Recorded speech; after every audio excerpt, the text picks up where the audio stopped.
ಸಿದ್ದರಾಮಯ್ಯ ಅವರ ಕುಟುಂಬಕ್ಕೆ ಸಂಬಂಧಪಟ್ಟಂತ ವಿಚಾರ, ಅದು ವಿಚಾರಕ್ಕಿನ ಹಗರಣ. ಸಿದ್ದರಾಮಯ್ಯ ಅವರೇ ಮುಖ್ಯಮಂತ್ರಿ ಆದಂತ ಟೈಮ್ ಅಲ್ಲಿ ಹೊರಬರಕ್ಕೆ ಏನ್ ಕಾರಣ? ತಮ್ಮದೇ ಬಿಜೆಪಿ ಸರ್ಕಾರ ಇತ್ತು, ಆಗ ಈ ದಾಖಲೆಗಳೆಲ್ಲ ಸಿಗ್ಬೋದಿತ್ತ. ಹೇಗೆ ಈ ಹಗರಣ ಹೊರಗಡೆ ಬಂದಿದ್ದು ಗೊತ್ತಾಗಿದ್ದು ಯಾರು ಗೊತ್ತಾಯ್ತು? ಬಿಜೆಪಿ ಅವ್ರು ತಗ್ಸಿದ್ದ ಅಥವಾ JDS ಅವ್ರು ತಗ್ಸಿದ್ದ? ಸಿದ್ದರಾಮಯ್ಯ ಅವರು ಸದ್ಯದಲ್ಲೇ ತಮ್ಮ CM ಸ್ಥಾನವನ್ನ ಕಳ್ಕೊಂತಾರೆ ಅಂತ ಹೇಳ್ತೀವಿ. ರಾಜ್ಯದ ಮುಖ್ಯಮಂತ್ರಿ ವಿರುದ್ಧ ತಾವು ಫೈಟ್ ಮಾಡ್ತಾ ಇದ್ದೀರಾ. ಬೆದರಿಕೆಗಳು, ಒತ್ತಡಗಳು ಬರುವಂತದ್ದು ಕಾಮನ್. ಪಾಕಿಸ್ತಾನದಿಂದ ಅನೀಸ್ ಇಬ್ರಾಹಿಮನ್ ಅವರ ಹೆಸರಿನಲ್ಲಿ ಒಂದು ಫೋನ್ ಬಂದಿತ್ತು. SIT ಅಂದರೆ ಅದು ನೀವು ಅಂದ್ಕೊಂಡಿರೋದು ಸ್ಪೆಷಲ್ ಇನ್ವೆಸ್ಟಿಗೇಷನ್ ಟೀಮ್ ಅಲ್ಲ, ಅದು ಸಿದ್ದರಾಮಯ್ಯ ಇನ್ವೆಸ್ಟಿಗೇಷನ್ ಟೀಮ್. ಮೇಲುಗಡೆ ಮಾತ್ರ ಬಿಳಿ ಬಟ್ಟೆ ಹಾಕೊಂಡಿದ್ದಾರೆ, ಒಳಗಡೆ ಪೂರ್ತಿ ಅವರು ಬಣ್ಣ ಬಣ್ಣದ ರಂಗಿನ ಒಂದು ಜನರನ್ನು ವಂಚನೆ ಮಾಡುವಂಥ ವ್ಯಕ್ತಿತ್ವದ ಬಣ್ಣಗಳನ್ನೇ ಅವ್ರು ಧರಿಸಿರ್ತಕ್ಕಂಥ. ಶಾಂತವೇರಿ ಗೋಪಾಲಗೌಡರ ಹೆಸರು ಹೇಳ್ತಾರೆ, ಶಾಂತವೇರಿ ಗೋಪಾಲಗೌಡರ ಹೆಸರು ಹೇಳೋಕ್ಕೂ ಲಾಯಕ್ಕಿಲ್ಲ. ತೆರೆದ ಪುಸ್ತಕ ಹೌದು, ಆದರೆ ಅದರಲ್ಲಿ ಇರ್ತಕ್ಕಂಥ ಹಾಳೆ ಯಾವುದು ಅಂತ ನಾನು ಇವತ್ತು ನ್ಯಾಷನಲ್ TV ವಾಹಿನಿಯ ಮೂಲಕ ಕೇಳ್ತೀನಿ. ನಿಮ್ಮಲ್ಲಿರ್ತಕ್ಕಂಥ ಒಬ್ಬ ಎಡಬಿಡಂಗಿ ಸಿದ್ದರಾಮಯ್ಯನ ಒಂದು ಒಳಗಡೆ ಅತ್ಯಂತ ಆಸೆಬುರುಕ ಮತ್ತು ಅತ್ಯಂತ ಭ್ರಷ್ಟ ರಾಜಕಾರಣಿಯ ಮನಸ್ಥಿತಿಯ ಇರ್ತಕ್ಕಂಥ ಸಿದ್ದರಾಮಯ್ಯನವರ. ನಮಸ್ಕಾರ ವೀಕ್ಷಕರೇ, ನ್ಯಾಷನಲ್ ಟಿವಿಯ ಸ್ಪೆಷಲ್ ಸ್ಟೋರಿಗೆ ತಮ್ಮೆಲ್ಲರಿಗೂ ಕೂಡ ಸ್ವಾಗತ. ಕಳೆದ ಕೆಲವು ದಿನಗಳಿಂದ ರಾಜ್ಯ ಸರ್ಕಾರದ ಮಟ್ಟದಲ್ಲಷ್ಟೇ ಅಲ್ಲ, ಕೇಂದ್ರ ಸರ್ಕಾರದವರೆಗೂ ಕೂಡ ಒಂದು ವಿಚಾರ, ಅಂದ್ರೆ ನಮ್ಮ ರಾಜ್ಯ ಮತ್ತು ದೇಶದಲ್ಲಿ ಒಂದು ವಿಚಾರ ಭಾರಿ ಸುದ್ದಿ ಆಗ್ತಾ ಇದೆ. ಅದು ನಮ್ಮ ಕರ್ನಾಟಕದ ವಿಚಾರ. ನಮ್ಮ ರಾಜ್ಯದ ಮುಖ್ಯಮಂತ್ರಿ ಆದಂತಹ ಸಿದ್ದರಾಮಯ್ಯ ಅವರ ಕುಟುಂಬಕ್ಕೆ ಸಂಬಂಧಪಟ್ಟಂತ ವಿಚಾರ, ಅದು ವಿಚಾರಕ್ಕಿನ ಹಗರಣ, ಮೂಡ ಹಗರಣ. ಈ ಒಂದು ಹಗರಣ ಸಾಕಷ್ಟು ಸುದ್ದಿ ಮಾಡ್ತಾ ಇದೆ. ಮೊದಲಿಗೆ ಕಾಂಗ್ರೆಸ್ ಸರ್ಕಾರ ಕೂಡ ಇದನ್ನ ಹಗುರವಾಗಿ ಪರಿಗಣಿಸಿತ್ತು ಅನ್ಸುತ್ತೆ. ಆದ್ರೆ ಬಿಜೆಪಿ ಅದನ್ನ ತೆಗೆದುಕೊಂಡಂತ ರೀತಿ, ಜೊತೆಗೆ ಬಿಜೆಪಿ ನಾಯಕರಾದಂತ NR ರಮೇಶ್ ಅವರು ಅದ್ರಲ್ಲಿ ಯಾವ ರೀತಿಯಾಗಿ ಅದನ್ನ ಟ್ಯಾಕಲ್ ಮಾಡಬೇಕು, ಯಾವ ರೀತಿಯಾಗಿ ಡಾಕ್ಯುಮೆಂಟ್ಗಳು ಎತ್ತಬೇಕು, ಕಾಂಗ್ರೆಸ್ ನಾಯಕರು ಇದೆಲ್ಲವೂ ಕೂಡ ಸುಳ್ಳು ಅಂತಿದ್ರು ಕೂಡ ಅದಕ್ಕೆ ಸ್ಪಷ್ಟವಾದಂತ ಸೂಕ್ತ ದಾಖಲೆಗಳೊಂದಿಗೆ ಈಗ ಆಲ್ರೆಡಿ ಲೋಕಾಯುಕ್ತಕ್ಕೆ ದೂರನ್ನ ಕೂಡ ದಾಖಲು ಮಾಡಿದ್ದಾರೆ.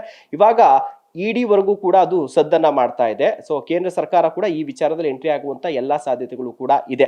ಇದೆಲ್ಲದರ ಹೋರಾಟದ ರೂವಾರಿ ಆದಂತ ಬಿಜೆಪಿ ನಾಯಕರು ಹಾಗೂ ಸಾಮಾಜಿಕ ಹೋರಾಟಗಾರರು ಆದಂತ NR ರಮೇಶ್ ಅವರು ಇದ್ದಾರೆ. ಸಾಕಷ್ಟು ಜನರಿಗೆ ಸರ್ ಇವರಿಗೂ ಈಗ ಹೊಸದಾಗಿ ನೋಡೋಂಥವ್ರಿಗೆ ಈಗ ಗೊತ್ತಾಗ್ತಿದೆ, ಓ ಇದ್ಯಾವುದೋ ಒಂದು ದೊಡ್ಡ ಹಗರಣ, ಮೊದಲಿಗೆ ಏನೋ ರಾಜಕೀಯ ಆರೋಪ ಇರ್ಬೋದು ಅನ್ಕೊಂಡು ಕೆಲವರು ಲೈಟ್ ಆಗಿ ಅನ್ಕೊಂಡಿದ್ರು ಸಾರ್ವಜನಿಕರು ಕೂಡ. ಈಗ ಇದು ಒಂದು ದಿನದಿಂದ ದಿನಕ್ಕೆ ಹೊಸ ಸ್ವರೂಪವನ್ನು ಪಡ್ಕೊತಾ ಇದೆ. ಸೊ ಈಗ ನೋಡೋ ಅಂಥವ್ರಿಗೆ ಮೂಢ ಹಗರಣ ಏನಪ್ಪ ಇದು ಅನ್ನುವಂಥ ಒಂದು ಡೌಟ್ ಇರುತ್ತೆ. ಅಂಥವ್ರಿಗೆ ಸರ್ ಏನ್ ಸರ್ ಮೂಢ ಹಗರಣ, ಎಲ್ಲಿಂದ ಶುರುವಾಯ್ತಿದ್ದು? ನಮಸ್ಕಾರ. ಇವತ್ತು ಮೈಸೂರು ಅರ್ಬನ್ ಡೆವಲಪ್ಮೆಂಟ್ ಅಥಾರಿಟಿ ಅಂದರೆ ಮೈಸೂರು ನಗರಾಭಿವೃದ್ಧಿ ಪ್ರಾಧಿಕಾರದಲ್ಲಿ ಈಗಿನ ಮುಖ್ಯಮಂತ್ರಿಗಳಾಗಿರ್ತಕ್ಕಂಥ ಸಿದ್ದರಾಮಯ್ಯನವರು ರಾಜ್ಯ ಸರ್ಕಾರದ ಬೇರೆ ಬೇರೆ ಅವಧಿಯಲ್ಲಿ ಬೇರೆ ಬೇರೆ ಅತ್ಯಂತ ಪ್ರಮುಖ ಸ್ಥಾನಗಳನ್ನು ಅಲಂಕರಿಸಿದ್ದಂಥ ಕಾಲಘಟ್ಟದಲ್ಲಿ 4 ಕಾಲಘಟ್ಟಗಳಲ್ಲಿ ನಡೆದಿರ್ತಕ್ಕಂಥ ಬೃಹತ್ ಹಗರಣ ಮೂಢ ಹಗರಣ. ಕೇವಲ ಸಿದ್ದರಾಮಯ್ಯನವರ ಕುಟುಂಬಕ್ಕೆ ಸೀಮಿತವಾಗಿ ಹೇಳೋದಾದರೆ ಸುಮಾರು 60 ಕೋಟಿ ರೂಪಾಯಿಯಷ್ಟು ಮೊತ್ತದ ಸರ್ಕಾರಿ ಸ್ವತ್ತನ್ನು ಕಾನೂನು ಬಾಹಿರವಾಗಿ ಕಬಳಿಸುವಂಥ ಕೆಲಸವನ್ನು ತಮ್ಮ ಪ್ರಭಾವಗಳನ್ನು ಬಳಸಿ ಕಬಳಿಸುವಂಥ ಒಂದಾದರೆ, ಇದೇ ಅವಧಿಯಲ್ಲಿ ಈ ಮೂಡದಲ್ಲಿ ನಡೆದಿರ್ತಕ್ಕಂಥ ಒಟ್ಟಾರೆ ಮೊತ್ತ ಸುಮಾರು 4,000 ಕೋಟಿ ರೂಪಾಯಿಗಿಂತಲೂ ಅಧಿಕವಾಗಿರುವಂಥದ್ದು. ದೇವನೂರು 3ನೇ ಹಂತದ ಬಡಾವಣೆ ರಚನೆ ಮಾಡಲಿಕ್ಕೆ ಅಂಥೇಳಿ ಮೂಡಾದಿಂದ 1997ರಲ್ಲಿ ಸುಮಾರು 135 ಎಕರೆಗಳಷ್ಟು ವಿಸ್ತೀರ್ಣದ ಪ್ರದೇಶವನ್ನು ಮೈಸೂರು ತಾಲೂಕು ಕಸ್ಬಾ ಹೋಬಳಿ ಕೆಸರೆ ಗ್ರಾಮ ಸುತ್ತಮುತ್ತಲ ಪ್ರದೇಶಗಳಲ್ಲಿ ಭೂಸ್ವಾಧೀನ ಪಡಿಸ್ಕೊಳ್ತಾರೆ. ಆ ಭೂಸ್ವಾಧೀನ ಪಡಿಸ್ಕೊಂಡು 8 ತಿಂಗಳ ಒಳಗೆ ಅದರಲ್ಲಿ ಸರ್ವೆ ನಂಬರ್ 464ರ 1 ಎಕರೆ 3 ಎಕರೆ 16 ಗುಂಟೆ ವಿಸ್ತೀರ್ಣದ ಸ್ವತ್ತನ್ನು ಭೂಸ್ವಾಧೀನ ಪ್ರಕ್ರಿಯೆಯಿಂದ ಕೈ ಬಿಡ್ತಾರೆ, ಅಂದರೆ ಡಿನೋಟಿಫಿಕೇಶನ್ ಮಾಡ್ತಾರೆ. ಈ ಅವಧಿಯಲ್ಲಿ ಮೂಡಾದ ಅಧ್ಯಕ್ಷರಾಗಿದ್ದಂಥವರು ಸಿದ್ದರಾಮಯ್ಯನವರ ಅತ್ಯಂತ ಪರಮ ಆಪ್ತ ಮತ್ತು ಬಲಗೈ ಬಂಟ ಬಸವೇಗೌಡರು. ಈ ಅವಧಿಯಲ್ಲಿ ಸ್ವತಃ ಸಿದ್ದರಾಮಯ್ಯನವರು JH ಪಟೇಲ್ ಅವರ ಮಂತ್ರಿಮಂಡಲದಲ್ಲಿ ಉಪಮುಖ್ಯಮಂತ್ರಿಗಳಾಗಿ, ಹಣಕಾಸು ಸಚಿವರಾಗಿ ಮತ್ತು ಮೈಸೂರು ಜಿಲ್ಲಾ ಉಸ್ತುವಾರಿ ಸಚಿವರಾಗಿ ಕೆಲಸ ಮಾಡ್ತಾ ಇರ್ತಾರೆ. ಯಾವ 3 ಎಕರೆ 16 ಗುಂಟೆ ವಿಸ್ತೀರ್ಣದ ಸ್ವತ್ತನ್ನು, ನಿಂಗ ಅನ್ನೋವರ ಮಾಲೀಕತ್ವದ ಸ್ವತ್ತನ್ನು ಡಿನೋಟಿಫಿಕೇಶನ್ ಮಾಡಿದ ನಂತರ BM ಮಲ್ಲಿಕಾರ್ಜುನ ಸ್ವಾಮಿ ಅವರು ಅವರಿಂದ ಅದನ್ನು ಕ್ರಯಕ್ಕೆ ಪಡ್ಕೊಳ್ತಾರೆ. BM ಮಲ್ಲಿಕಾರ್ಜುನ ಸ್ವಾಮಿ ಅವರು ಸಿದ್ದರಾಮಯ್ಯನವರ ಸ್ವತಃ ಬಾವು ಮೈದ್ನ, ಅಂದರೆ ಅವರು ಶ್ರೀಮತಿ ಪಾರ್ವತಿಯವರ ಸಹೋದರ.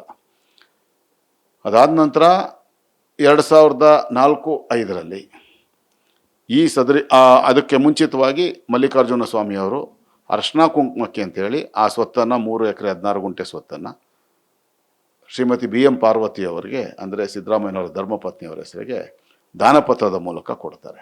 ಆದರೆ 1997-98 ಅವಧಿಯಲ್ಲಿ ನೋಟಿಫಿಕೇಶನ್ ಮತ್ತು ಡಿನೋಟಿಫಿಕೇಶನ್ ಆದಂಥ ಈ ಮಧ್ಯದ ಅವಧಿಯಲ್ಲಿ ಸಂಪೂರ್ಣ ಈ ಒಂದು ದೇವನೂರು 3ನೇ ಹಂತದ ಬಡಾವಣೆಯನ್ನು ಮೂಡ ಸಂಸ್ಥೆ L&T ಸಂಸ್ಥೆಯ ಮೂಲಕ ಸಂಪೂರ್ಣವಾಗಿ ಅಭಿವೃದ್ಧಿಪಡಿಸತ್ತೆ. ಅಲ್ಲಿ ರಸ್ತೆ, ಡಾಂಬರೀಕರಣ, ಫುಟ್ಪಾತ್ಗಳು, ಪಾದಚಾರಿ ಮಾರ್ಗಗಳು, ಚರಂಡಿ ಮಾರ್ಗಗಳು, ಬೀದಿ ದೀಪಗಳು, ಕುಡಿಯೋ ನೀರು ಮತ್ತು ಒಳಚರಂಡಿ ವ್ಯವಸ್ಥೆ, ಕೊಳವೆಗಳು ಎಲ್ಲ ಸಂಪೂರ್ಣವಾಗಿ ಎಲ್ಲ ಮೂಲಭೂತ ಸೌಕರ್ಯಗಳನ್ನು ಕಲ್ಪಿಸಿ ಸುಸಜ್ಜಿತವಾದಂಥ ಬಡಾವಣೆಯನ್ನು ನಿರ್ಮಾಣ ಮಾಡಿರುತ್ತೆ.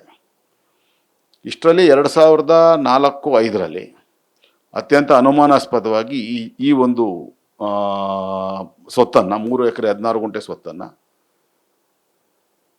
ಮೈಸೂರಿನ ಅಂದಿನ ಜಿಲ್ಲಾಧಿಕಾರಿಗಳು ಇದನ್ನು ಭೂ ಪರಿವರ್ತನೆ ಮಾಡ್ತಾರೆ, ಕನ್ವರ್ಷನ್ ಮಾಡ್ತಾರೆ. ಸ್ವತಃ ಆಗಿನ ಜಿಲ್ಲಾಧಿಕಾರಿಗಳು ಖುದ್ದಾಗಿ ಸ್ಥಳ ಪರಿಶೀಲನೆ ಮಾಡಿ ವ್ಯವಸಾಯ ಉದ್ದೇಶಕ್ಕೆ ಬಳಸ್ತಾ ಇರ್ತಕ್ಕಂಥ ಈ ಭೂಮಿಯನ್ನು ವಸತಿ ಉದ್ದೇಶಕ್ಕೆ ಬಳಸೋದಕ್ಕೆ ಭೂ ಪರಿವರ್ತನೆ ಮಾಡ್ತೀವಿ ಅಂತ ಹೇಳಿ ಅವರು ಒಂದು ಬರವಣಿಗೆಯಲ್ಲಿ ಆದೇಶವನ್ನು ಮಾಡ್ತಾರೆ. ಇಲ್ಲಿ ತನಕ ಈ ವಿಷಯ ಯಾವುದೇ ಮಾಧ್ಯಮದಲ್ಲಿ ಬಂದಿಲ್ಲ. ಈ ಭೂ ಪರಿವರ್ತನೆ ಮಾಡುವಂಥ ಸಂದರ್ಭ ಖುದ್ದಾಗಿ ಜಿಲ್ಲಾಧಿಕಾರಿಗಳು ಮತ್ತು ತಹಸೀಲ್ದಾರ್ಗಳು ಸ್ಥಳ ಪರಿಶೀಲನೆ ಮಾಡಿ ವ್ಯವಸಾಯಕ್ಕೆ ಬಳಸ್ತಾ ಇರ್ತಕ್ಕಂಥ ಭೂಮಿಯನ್ನು ವಸತಿ ಉದ್ದೇಶಕ್ಕೆ ಪರಿವರ್ತನೆ ಮಾಡೋದಕ್ಕೆ ಅನುಮತಿ ಕೊಡಲಾಗಿದೆ ಅಂತ. ಆದರೆ ದುರಂತ ಅಂದರೆ ಅಷ್ಟೊತ್ತಿಗಾಗಲೇ ಆ ಬಡಾವಣೆ ಅಭಿವೃದ್ಧಿಯಾಗಿ 7 ವರ್ಷಗಳು ಸಂಪೂರ್ಣ ಆಗಿರ್ತದೆ ಮತ್ತು ಅಲ್ಲಿ ಎಲ್ಲ ನಿವೇಶನಗಳ ಹಂಚಿಕೆ ಆಗಿರುತ್ತೆ. 90% ನಿವೇಶನಗಳ ಹಂಚಿಕೆ ಆಗಿರುತ್ತೆ ಮತ್ತು 10 ಮನೆಗಳು ಅಲ್ಲಿ ತಲೆ ಎತ್ತಿ ನಿಂತಿರ್ತದೆ. ಅಲ್ಲಿ ವ್ಯವಸಾಯದ ಕಾರ್ಯ ನಡೀಲಿಕ್ಕೆ ಹೆಂಗೆ ಸಾಧ್ಯ ಅಂತ ಅತ್ಯಂತ ಸ್ಪಷ್ಟವಾಗಿ ಸಿದ್ದರಾಮಯ್ಯನವರು ಕೂಡ ಹೇಳಬೇಕಾಗತ್ತೆ. ಈ ಅವಧಿಯಲ್ಲಿ ಸಿದ್ದರಾಮಯ್ಯನವರು 2004-05 ಅವಧಿಯಲ್ಲಿ ಏನು ನಡೀತಿದ್ದು, ಈ ಸಂದರ್ಭದಲ್ಲಿ ಸಿದ್ದರಾಮಯ್ಯನವರು ಧರ್ಮಸಿಂಗ್ ಅವರ ಮಂತ್ರಿಮಂಡಲದಲ್ಲಿ ಮತ್ತೆ ಉಪಮುಖ್ಯಮಂತ್ರಿ, ಹಣಕಾಸು ಸಚಿವರು ಮತ್ತು ಮೈಸೂರು ಜಿಲ್ಲಾ ಉಸ್ತುವಾರಿ ಸಚಿವರಾಗಿರ್ತಾರೆ. ಅಲ್ಲೂ ಕೂಡ ಅವರ ಪ್ರಭಾವವನ್ನು ಅವರು ಬೀರಿರ್ತಾರೆ. ಇದಾದ ನಂತರ 2013-2018 5 ವರ್ಷಗಳ ಅವಧಿಯಲ್ಲಿ ಸಿದ್ದರಾಮಯ್ಯನವರು ಈ ರಾಜ್ಯದ ಮುಖ್ಯಮಂತ್ರಿಗಳಾಗಿದ್ದಂಥ ಸಂದರ್ಭದಲ್ಲಿ ಅವರ ಶ್ರೀಮತಿಯವರು ಮೂಡಾದ ಆಯುಕ್ತರಿಗೆ, ಅಧ್ಯಕ್ಷರಿಗೆ ಒಂದು ಅರ್ಜಿಯನ್ನು ಸಲ್ಲಿಸಿ ಈ ಒಂದು ನಿವೇಶನಗಳ ಬದಲಾಗಿ ನನಗೆ ಈಗಾಗಲೇ ಅಭಿವೃದ್ಧಿಗೊಂಡಿರ್ತಕ್ಕಂಥ ಒಂದು ಬಡಾವಣೆಯಲ್ಲಿ ನಮಗೆ ಬದಲಿ ನಿವೇಶನವನ್ನು, ಸಮಾನಾಂತರ ನಿವೇಶನಗಳನ್ನು ಹಂಚಿಕೆ ಮಾಡಿ ಅಂತ ಒಂದು ಮನವಿ ಪತ್ರವನ್ನು ಕೊಡ್ತಾರೆ. ಕೂಡಲೇ ಈಗಾಗಲೇ ಬೆಂಗಳೂರು ಮಹಾನಗರ 1ರಲ್ಲೇ BDA ಬೆಂಗಳೂರು ಅಭಿವೃದ್ಧಿ ಪ್ರಾಧಿಕಾರದಲ್ಲೇ ಸುಮಾರು 16,000ಕ್ಕೂ ಹೆಚ್ಚು ಬದಲಿ ನಿವೇಶನಗಳನ್ನು ಕೋರಿ ಸಲ್ಲಿಕೆಯಾಗಿರ್ತಕ್ಕಂಥ ಅರ್ಜಿಗಳು ಇನ್ನೂ ಇದೆ, ಅದು ವಿಲೇವಾರಿ ಮಾಡಿಲ್ಲ. ಅದಕ್ಕಿಂತಲೂ ಪ್ರಮುಖವಾಗಿ ನಗರಾಭಿವೃದ್ಧಿ ಇಲಾಖೆಯ ನಿಯಮಾನುಸಾರ ಕಾನೂನಿನ ಪ್ರಕಾರ ಯಾವ ಉದ್ದೇಶಿತ ಬಡಾವಣೆಗೆ ಒಂದು ಸ್ವತ್ತನ್ನು ಭೂಸ್ವಾಧೀನ ಪಡಿಸ್ಕೊಳ್ಳುತ್ತೆ, ಆ ಭೂಸ್ವಾಧೀನ ಪಡಿಸ್ಕೊಂಡಂಥ ಭೂಮಿಯ ಮಾಲೀಕನಿಗೆ ಆ ಒಂದು ಜಮೀನು, ಆ ಒಂದು ಬಡಾವಣೆಯಲ್ಲಿ 50-50 ಅನುಪಾತದಲ್ಲಿ ಅವನಿಗೆ ನಿವೇಶನ ಕೊಡ್ಬೋದು. ಒಂದು ವೇಳೆ ಅದಾದ ನಂತರ ರಚನೆ ಆಗೋ ಬಡಾವಣೆಗಳಲ್ಲಿ ಬದಲಿ ನಿವೇಶನವನ್ನು ಕೊಡ್ಬೋದೇ ಹೊರತು ಉದ್ದೇಶಿತ ಬಡಾವಣೆಗೆ ಯಾವ ಭೂಸ್ವಾಧೀನ ಪಡಿಸ್ಕೊಂಡಿರೋ ಅದಕ್ಕಿಂತಲೂ ಹಿಂದೆ ರಚನೆ ಆಗಿರ್ತಕ್ಕಂಥ ಬಡಾವಣೆಗಳಲ್ಲಿ ಯಾವುದೇ ಕಾರಣಕ್ಕೂ ಮೂಡ ಆಗಲಿ BDA ಆಗಲಿ ಕೊಡ್ಲಿಕ್ಕೆ ಬರಲ್ಲ. ನನ್ನದೇ ದೂರಿನ ಅನ್ವಯ ನಮ್ಮ ಜೊತೆ ಪಾಲಿಕೆ ಸದಸ್ಯನಾಗಿದ್ದಂಥ JDSನ ಹನುಮಂತೇಗೌಡ ಅವರು ವಿಶ್ವೇಶ್ವರಯ್ಯ ಬಡಾವಣೆಯಲ್ಲಿ ಭೂಸ್ವಾಧೀನ ಪಡಿಸ್ಕೊಂಡಿರ್ತಕ್ಕಂಥ ಜಮೀನು ನಿವೇಶನಗಳಿಗೆ ಬದಲಾಗಿ HSR ಬಡಾವಣೆ, HBR ಬಡಾವಣೆಗಳಲ್ಲಿ ಅವರಿಗೆ ನಿವೇಶನಗಳನ್ನ ಕೊಟ್ಟು 167 ಬದಲಿ ನಿವೇಶನಗಳ ಹಗರಣ ಅಂತಲೇ ತುಂಬ ಖ್ಯಾತಿಗೆ ಪಡೀತು. ನಮ್ಮ ದೂರಿನ ಅನ್ವಯನೇ ಅವ್ರನ್ನ ಅರೆಸ್ಟ್ ಕೂಡ ಮಾಡ್ತಾರೆ, 3 ಪ್ರತ್ಯೇಕ ಪ್ರಕರಣಗಳಲ್ಲಿ ಅರೆಸ್ಟ್ ಮಾಡ್ತಾರೆ. ಈ ರೀತಿ ಇದ್ದಂಥ ಸಂದರ್ಭದಲ್ಲಿ ದೇವನೂರು 3ನೇ ಹಂತದ ಬಡಾವಣೆ ರಚನೆ ಆಗಲಿಕ್ಕೆ 12 ವರ್ಷಗಳ ಮುಂಚೆನೇ ರಚನೆಯಾಗಿ ಸಂಪೂರ್ಣ ಅಭಿವೃದ್ಧಿಗೊಂಡಿದ್ದಂಥ ಮೈಸೂರಿನ ಅತ್ಯಂತ ಪ್ರತಿಷ್ಠಿತ ಬಡಾವಣೆಗಳಲ್ಲಿ ಒಂದಾಗಿರ್ತಕ್ಕಂಥ ವಿಜಯನಗರ 2 ಮತ್ತು 3ನೇ ಹಂತದ ಬಡಾವಣೆಗಳಲ್ಲಿ ಶ್ರೀಮತಿ ಪಾರ್ವತಿ ಅವರಿಗೆ, ಅಂದರೆ ಸಿದ್ದರಾಮಯ್ಯನವರ ಧರ್ಮಪತ್ನಿಗೆ ಸುಮಾರು 38,842 39,000 ಚದರಡಿಗಳಷ್ಟು ವಿಸ್ತೀರ್ಣದ 14 ನಿವೇಶನಗಳನ್ನು 50-80 ಅಳತೆ 6, 40-60 ಅಳತೆ 6, 30-50 1 ಮತ್ತು 30-40 1 ನಿವೇಶನಗಳನ್ನು ಅವರಿಗೆ ಹಂಚಿಕೆ ಮಾಡಿ ಕಾನೂನಿನ ಎಲ್ಲ ನಿಯಮಗಳನ್ನು ಗಾಳಿಗೆ ತೂರಿ ಅದಕ್ಕೆ ಸಂಬಂಧಪಟ್ಟಾಗೆ 2017-18ರಲ್ಲಿ ಮೂಡಾದಲ್ಲಿ ನಡೆದಂಥ ಪ್ರಾಧಿಕಾರದ ಸಭೆಯ ವಿಷಯ ಸಂಖ್ಯೆ 30ರಲ್ಲಿ ಕಾನೂನು ಬಾಹಿರದಂಥ ನಿರ್ಣಯವನ್ನು ತಗೊಂಡು ಇವರಿಗೆ ಈಗಾಗಲೇ ಅಭಿವೃದ್ಧಿಗೊಂಡಿರ್ತಕ್ಕಂಥ ಬಡಾವಣೆಯಲ್ಲಿ ಅವರಿಗೆ ನಿವೇಶನವನ್ನು ಮಂಜೂರು ಮಾಡೋಕ್ಕೆ ಅನುಮೋದನೆ ನೀಡುವುದು ಅಂತ ಹೇಳಿ ಆ ಒಂದು ಕಾನೂನು ಬಾಹಿರ ನಿರ್ಣಯವನ್ನು ತಗೊತಾರೆ. ಈ ಸಂದರ್ಭದಲ್ಲಿ ರಾಜ್ಯದ ಮುಖ್ಯಮಂತ್ರಿಗಳಾಗಿದ್ದಂಥವರು ಸ್ವತಃ ಸಿದ್ದರಾಮಯ್ಯನವರು. ಅದಾದ ನಂತರ ಈ ರಾಜ್ಯದ ವಿರೋಧ ಪಕ್ಷದ ನಾಯಕರಾಗಿ ಅಧಿಕಾರ ಸ್ವೀಕರಿಸಿದಂಥ ಕೆಲವೇ ದಿನಗಳಲ್ಲಿ ಇವರು ಸಿದ್ದರಾಮಯ್ಯನವರು ತಮ್ಮ ಯಥಾ ಪ್ರಕಾರ ತಮ್ಮ ಪರಮ ಶಿಷ್ಯನಾಗಿರ್ತಕ್ಕಂಥ ಎಚ್ ವಿ ರಾಜೀವ್ ಅವರು ಆ ಮೂಡಾದ ಅಧ್ಯಕ್ಷರಾಗಿದ್ದಂಥ ಸಂದರ್ಭದಲ್ಲಿ ಮತ್ತು ಆಗಿನ ಮೂಡಾದ ಆಯುಕ್ತರಾಗಿ ಕೆಲಸ ಮಾಡ್ತಾ ಇದ್ದಂಥ BBMPಯಲ್ಲಿ ಅತ್ಯಂತ ವಿವಾದಾತ್ಮಕ ಅಧಿಕಾರಿಯಾಗಿದ್ದಂಥ ಅತ್ಯಂತ ಭ್ರಷ್ಟ ಅಧಿಕಾರಿಯಾಗಿದ್ದಂಥ DB ನಟೇಶ್ ಅವರು ಆಯುಕ್ತರಾಗಿದ್ದಂಥ ಸಂದರ್ಭದಲ್ಲಿ ಈ ಒಂದು ನಿವೇಶನಗಳನ್ನು ಅವರು ನೋಂದಣಿ ಮಾಡಿಸ್ಕೊಳ್ತಾರೆ. ಆದರೆ ಸಿದ್ದರಾಮಯ್ಯನವರು ಮಾಧ್ಯಮಗಳ ಮೂಲಕ ಜನರಿಗೆ ಒಂದು ದಿಕ್ಕನ್ನು ತಪ್ಪಿಸೋವಂಥ, ಯಾಕಂದರೆ ಸುಳ್ಳನ್ನು ಸತ್ಯ ಅಂತ ಹೇಳೋದ್ರಲ್ಲಿ ಸಿದ್ದರಾಮಯ್ಯನವರು ಮತ್ತು ಅವರ ತಂಡ ಏನಿದೆ ಅದರಲ್ಲಿ ಅವರಷ್ಟು ನೈಪುಣ್ಯತೆ ಯಾರು ಪಡ್ಕೊಂಡಿಲ್ಲ. ಕೇವಲ ನೋಂದಣಿ ಮಾತ್ರ BJP ಸರ್ಕಾರ ಇದ್ದಾಗ ಅವಧಿಯಲ್ಲಾಗಿರುವಂಥದ್ದು. ಆದರೆ ಅದಕ್ಕೆ ಮುಂಚೆ ಬೋರ್ಡ್ ನಿರ್ಣಯ ತಗೊಂಡಿದ್ರಿಂದ ಅದಕ್ಕೆ ವ್ಯತಿರಿಕ್ತವಾಗಿ ಹೋಗ್ಲಿಕ್ಕೆ ಸಾಧ್ಯ ಇಲ್ಲ. ಹಾಗಾಗಿ 2022ರಲ್ಲಿ ಶ್ರೀಮತಿ ಪಾರ್ವತಿ ಅವರ ಹೆಸರಿಗೆ ನೋಂದಣಿ ಆಯಿತು. ಆ ಕಾರ್ಯ ಮಾತ್ರ BJP ಅವಧಿಯಲ್ಲಿ ಆಗಿರೋಂಥದ್ದು ಬಿಟ್ಟರೆ ಇನ್ನುಳಿದಂಥ ಎಲ್ಲ ಕಾರ್ಯಗಳು, ಕಾನೂನು ಬಾಹಿರ ಕಾರ್ಯಗಳು ಸಿದ್ದರಾಮಯ್ಯ ರಾಜ್ಯದ ಸರ್ಕಾರದಲ್ಲಿ ಬೇರೆ ಬೇರೆ ಹಂತದಲ್ಲಿ, ಬೇರೆ ಬೇರೆ ಕಾಲಘಟ್ಟದಲ್ಲಿ, ಬೇರೆ ಬೇರೆ ಅತ್ಯಂತ ಪ್ರಭಾವಶಾಲಿಯಾದಂಥ ಹುದ್ದೆಗಳನ್ನು ಅಲಂಕರಿಸಿದ್ದಂಥ ಅವಧಿಯಲ್ಲೇ ಆಗಿರ್ತಕ್ಕಂಥದ್ದು. ಆ ಮೂಲಕ ದೇವನೂರು ಬಡಾವಣೆ 3ನೇ ಹಂತದಲ್ಲಿ ಈಗ ಪ್ರಸ್ತುತ ಸರ್ಕಾರಿ ಮಾರ್ಗಸೂಚಿ ದರ 3,600 ರೂಪಾಯಿ ಇದೆ, ಮಾರುಕಟ್ಟೆ ಬೆಲೆ 5,000 ರೂಪಾಯಿ ಇದ್ದರೆ ವಿಜಯನಗರ 2 ಮತ್ತು 3ನೇ ಹಂತದ ಬಡಾವಣೆಗಳಲ್ಲಿ 14,000ದಿಂದ 15,000 ರೂಪಾಯಿ ಅಷ್ಟು ಮಾರುಕಟ್ಟೆ ಬೆಲೆ ಇದೆ. ಕೇವಲ 9ರಿಂದ 10 ಕೋಟಿ ರೂಪಾಯಿ ಬೆಲೆ ಬಾಳುವಂಥ ಸ್ವತ್ತಿಗೆ ಇವತ್ತು ಇವರು 60 ಕೋಟಿ ರೂಪಾಯಿಗಳಷ್ಟು ಮೊತ್ತದ ಬೃಹತ್ ಪ್ರಮಾಣದ ಮತ್ತು ಅತ್ಯಂತ ವಾಣಿಜ್ಯ ಚಟುವಟಿಕೆಗಳಿಗೆ ತುಂಬ ಹೆಸರುವಾಸಿಯಾಗಿರ್ತಕ್ಕಂಥ ವಿಜಯನಗರ ಬಡಾವಣೆಯಲ್ಲಿ ಇವರು ಬದಲು ನಿವೇಶನಗಳನ್ನು ಅದು ಅತ್ಯಂತ ಆಯಕಟ್ಟಿನ ಸ್ಥಳಗಳಲ್ಲಿರ್ತಕ್ಕಂಥ ಸ್ಥಳಗಳನ್ನೇ ತೊಗೊಂಡಿರ್ತಕ್ಕಂಥದ್ದು ಒಂದು. ಇಲ್ಲಿ ನಾವು ಗಮನಿಸಬೇಕಾಗಿರೋಂಥದ್ದು, ಈ ಭೂಸ್ವಾಧೀನ ಪ್ರಕ್ರಿಯೆಯಿಂದ ಕೈ ಬಿಡೋ ಅಷ್ಟೊತ್ತಿಗೆ ನಿಂಗ ಅವರು ಆ ಜಮೀನಿನ ಮೂಲ ಮಾಲೀಕರು ತೀರ್ಕೊಂಡಿರ್ತಾರೆ. ಒಬ್ಬ ತೀರ್ಕೊಂಡಿರ್ತಕ್ಕಂಥ ನಿಧನರಾಗಿದ್ದಂಥ ವ್ಯಕ್ತಿಯನ್ನು, ದಿವಂಗತ ವ್ಯಕ್ತಿಯನ್ನು ನಿಂಗರ ಹೆಸರಿನಲ್ಲಿ 2004ರಲ್ಲಿ ಅವರು ತೀರ್ಕೊಂಡು 6 ವರ್ಷಗಳ ನಂತರ ಹೇಗೆ ಅವ್ರದ್ದೇ ಹೆಸರಿನಲ್ಲಿ ಭೂ ಪರಿವರ್ತನೆ ಮಾಡಲಿಕ್ಕೆ ಸಾಧ್ಯ ಇದೆ? ಸತ್ತೋಗಿರೋಂಥ ಒಬ್ಬ ವ್ಯಕ್ತಿ ಹೆಸರಲ್ಲಿ ಭೂ ಪರಿವರ್ತನೆ ಮಾಡಲಿಕ್ಕೆ ಅವಕಾಶ ಇದೆಯಾ? ಇದನ್ನು ಕೂಡ ಸ್ವತಃ ಕಾನೂನು ಪಂಡಿತರಾಗಿರ್ತಕ್ಕಂಥ ಸಿದ್ದರಾಮಯ್ಯನವ್ರು ಹೇಳಬೇಕು. ಕೊನೆಯದಾಗಿ ಅವರು ಮಾಧ್ಯಮಗಳ ಜೊತೆ ಮಾತನಾಡ್ತಾ ಎಲ್ಲ ಸೊತ್ತನ್ನು ಹಾಗೆ ಮೂಡಾಗೆ ಬಿಟ್ಕೊಡ್ತೀವಿ, ನಮಗೆ ಪರಿಹಾರದ ರೂಪದಲ್ಲಿ ಕೊಡಬೇಕಾಗಿರ್ತಕ್ಕಂಥ 62 ಕೋಟಿ ರೂಪಾಯಿಗಳಷ್ಟು ಹಣವನ್ನು ಸರ್ಕಾರ ಕೊಡಲಿ ಅಂತ ಸ್ವತಃ ಮುಖ್ಯಮಂತ್ರಿಗಳಾಗಿರ್ತಕ್ಕಂಥ ಹಣಕಾಸು ಸಚಿವರು ಅವರೇ ಹೇಳ್ತಾರೆ.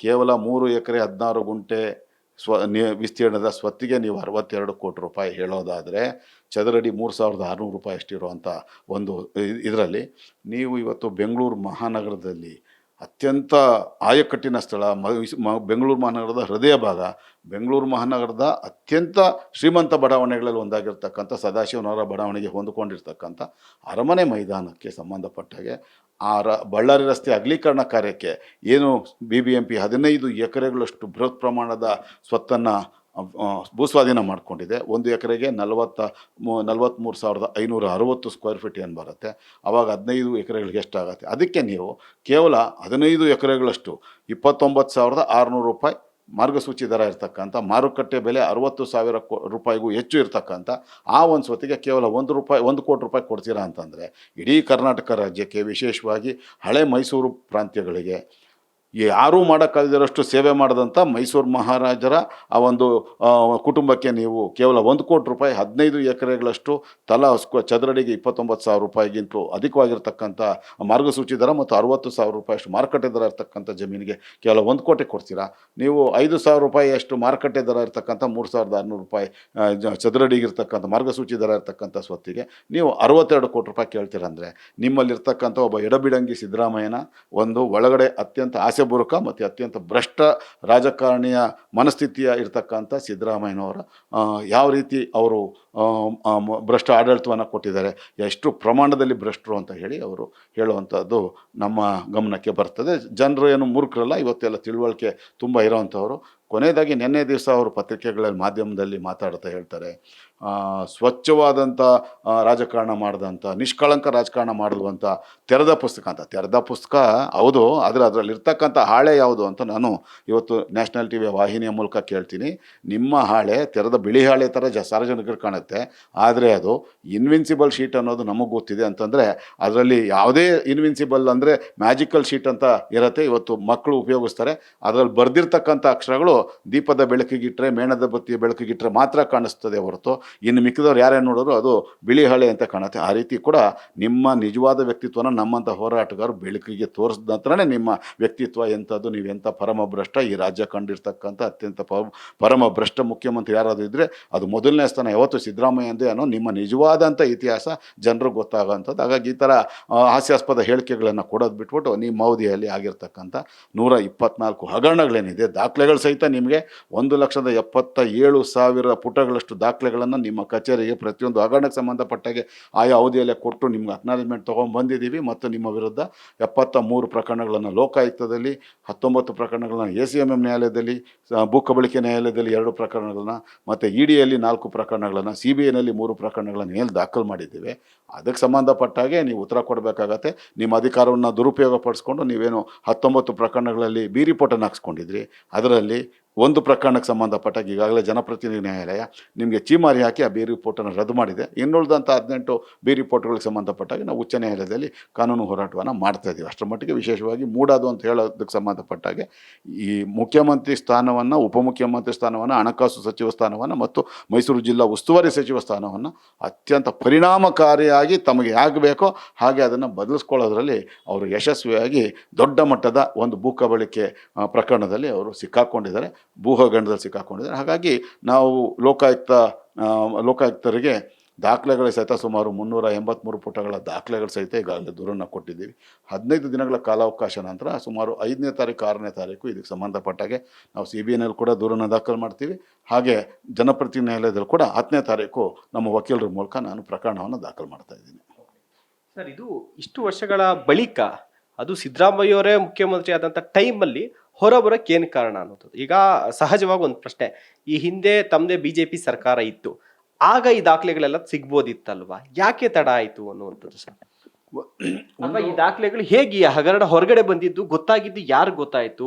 ತಮಗೆ ಗೊತ್ತಾಯ್ತಾ, ಅಥವಾ ಬೇರೆಯವ್ರ ಕಡೆಯಿಂದ ಬಂದಿದ್ದ, ಅಥವಾ ನಿಮ್ಮ BJP ಅವ್ರು ತಗ್ಸಿದ್ದ, ಅಥವಾ JDS ಅವ್ರು ತಗ್ಸಿದ್ದ, ಅಥವಾ ಬೇರೆ ಯಾರಾದರೂ ಇದು ಮಾಹಿತಿಯನ್ನು ಕೊಟ್ಟರೆ ಹೇಗೆ ಹೊರಗಡೆ ಬಂತು ಸರ್ ಇದು? ನಾನು ಬೇರೆಯವ್ರ ಹೆಗಲ ಮೇಲೆ ಬಂದೂಕಿಟ್ಟು ಗುರಿ ಇಟ್ಟು ಹೊಡೆಯೋನಲ್ಲ, ನಾನು ನೇರವಾಗಿ ನಾವೇನೆ.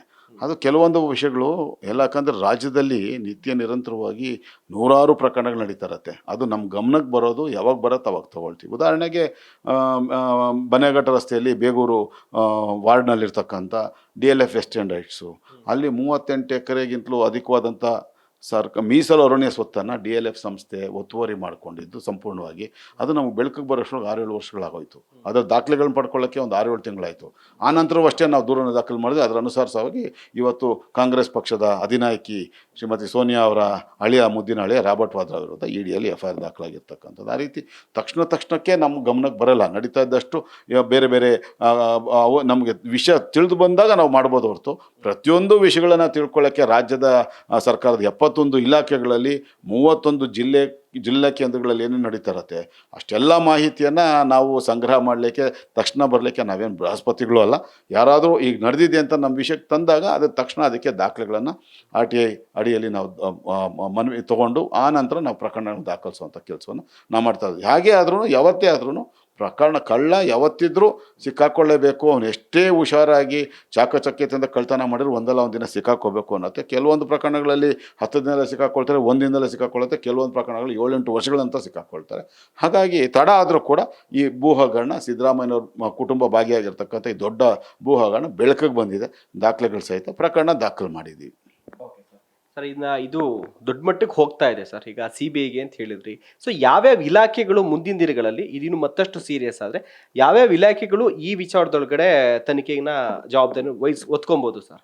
ಸಿದ್ದರಾಮಯ್ಯನವರು ಈ ವಿಧಾನಸಭೆ ಅಧಿವೇಶನದಲ್ಲಿ ಮೂಢ ಚರ್ಚೆಗೆ ಅವಕಾಶವನ್ನೇ ಮಾಡಿಕೊಡದೆ ಅಲ್ಲಿ ಸಭಾಧ್ಯಕ್ಷರಾಗಿರುವಂಥ UT ಖಾದರ್ ಅವರು ಕೂಡ ನಿಷ್ಪಕ್ಷಪಾತವಾದಂಥ ಒಂದು ಆದೇಶಗಳನ್ನು ಕೊಡಬೇಕಾಗಿರ್ತಕ್ಕಂಥ ಹುದ್ದೆಯಲ್ಲಿದ್ದರೂ ಕೂಡ ಅವರು ಕೂಡ ಎಲ್ಲೋ ಒಂದು ಕಡೆ ಕಾಂಗ್ರೆಸ್ ಪಕ್ಷದ ಕಾರ್ಯಕರ್ತನ ರೀತಿಯಲ್ಲಿ ಅವರು ಕೂಡ ಕೆಲಸ ಮಾಡಿ ಈ ಮೂಡಾಗೆ ಸಂಬಂಧಪಟ್ಟ ಚರ್ಚೆಯನ್ನು ಅವರು ಮೊಟಕುಗೊಳಿಸಿ ಅಧಿವೇಶನವನ್ನು 2 ದಿನ 1 ದಿನ 1.5 ದಿನಗಳ ಮುಂಚಿತವಾಗಿಯೇ ಮೊಟಕುಗೊಳಿಸಿರ್ತಕ್ಕಂಥದ್ದು ನಮ್ಮ ಮುಂದೆ ಇದೆ.